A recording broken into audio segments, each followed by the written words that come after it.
We are very we have programs that we run at SMAG.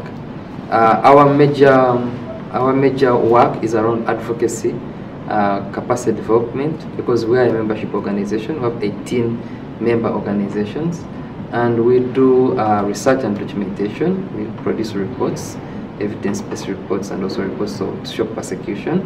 And then we do emergency and response that involves litigation.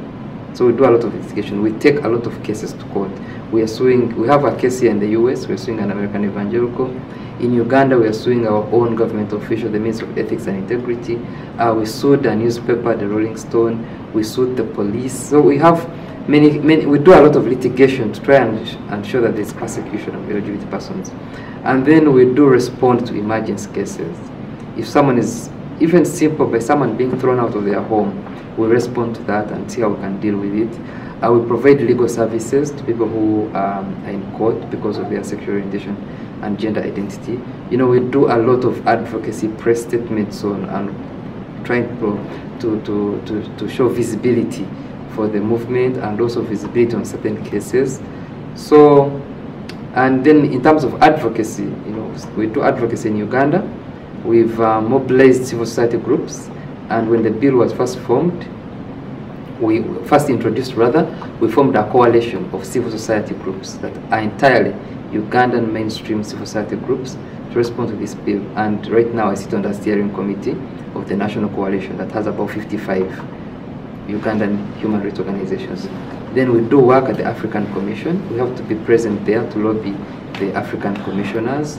We're trying to get observer status at the NGO Forum with one of our network group in Africa.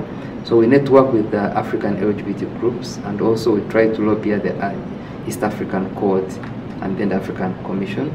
And then we do international work like what I'm doing now. I travel a lot. I do travel, quite a lot of traveling.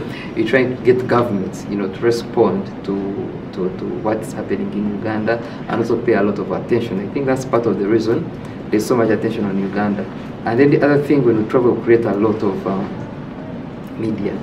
And some of this media bounces back to Uganda. I was on CNN yesterday, and it was on our national television in Uganda. And also CNN is widely watched in Uganda. So in a way, the media that I create here bounces back to Uganda. Part of the most international work is the physical face-to-face meetings I've had with high-level government officials in different countries. Because when I meet with them, then we talk, and then they ask me strategically, how can we work to support you? And some of these meetings have yielded, you know, a lot of support. I think that is how we've been able to keep this bill from being passed, you know, since it was introduced in 2009 and had a lot of support. So, you know, that high level, you know, those high level meetings have been really very helpful at some point. And of course the media has, because it gets, you know, citizens in different countries to respond to what is happening in Uganda.